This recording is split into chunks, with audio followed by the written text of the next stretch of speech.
Hey guys, welcome back to Contest Prep University. I'm Joe Klemczewski with Adam Atkinson in our fifth and final episode in the Metabolic Switch series. We're going to talk about actual fasting now, which is where Adam and I started this conversation, him doing a one meal a day, Omad type thing. And that's what I've historically liked about a 1 day fast is dinner to dinner so that you still don't go to bed starving. And in my experience, especially, having done that for an entire 6 months, many, many years ago, restarting that just this month, uh, here's what's interesting. My normal dinner time, like I've already eaten 3 or 4 times in the day. I go home, I've trained in the afternoons. I'm just really hungry. I'm ravenous by the time I get home for dinner.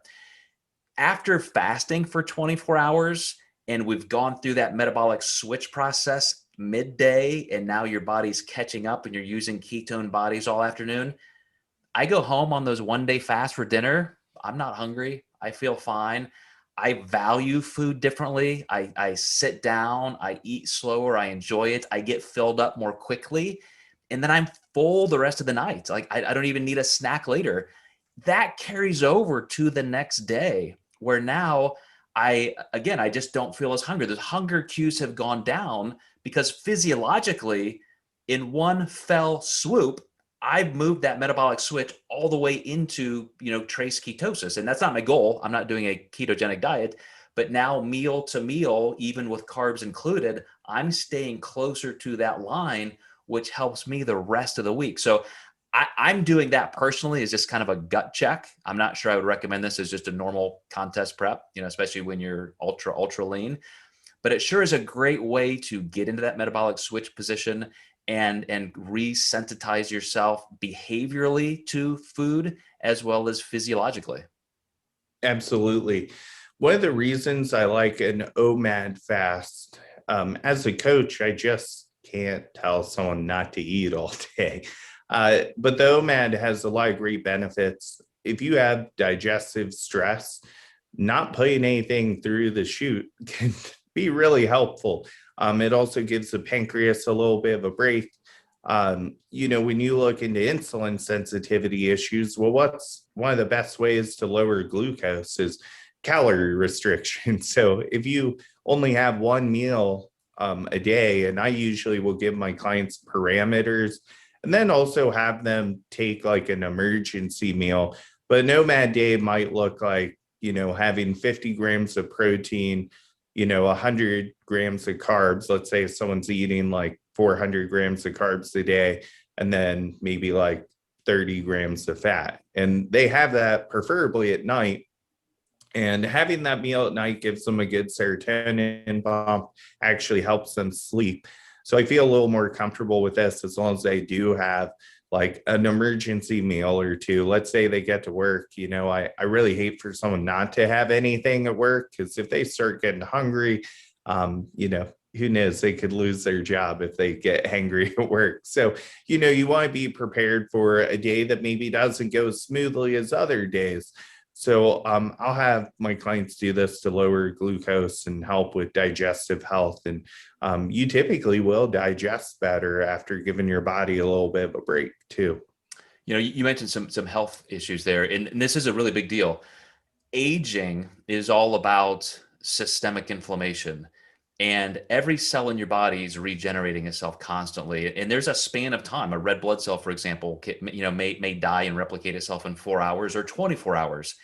The telomeres at the caps of your chromosomes, those are the thickened ends, and those get thinner and thinner and thinner every time they replicate. And so because of free radical damage, because of stress, because of even overeating and just having a higher systemic inflammatory response, you are aging faster. Those become gene triggers for disease.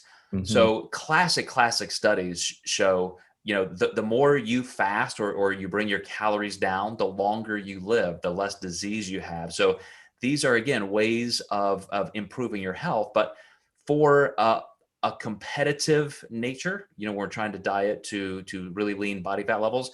I will say that research does not show this to be the best method.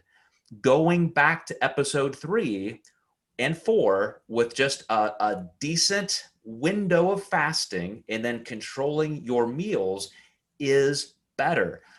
It's better for weight loss. When you do an alternating day fast or a periodic fast, again, it's great for that resensitization. It's great for that behavioral gut check.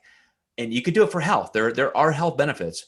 But if you're thinking that's kind of the ultimate and you should do it, I would say that's not that. You can back it up a step and you can actually have faster fat loss and more lean body mass retention because you're just sticking to what we covered in episodes 3 and 4, time restricted eating and some kind of intermittent fasting window. It doesn't have to be 16 hours, but that's the money shot, in those two ranges there.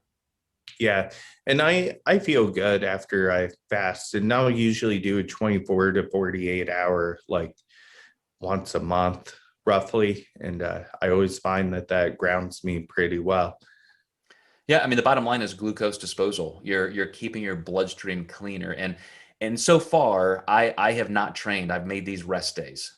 I want to get to the place where at the end of that fast, when I'm getting closer to ketosis, I at least do a light cardio or something. I probably won't do a full workout, but because your body does become more efficient at using body fat as energy, doesn't mean cardio's off the table. I just think it'd be pretty uncomfortable if you start doing that right away.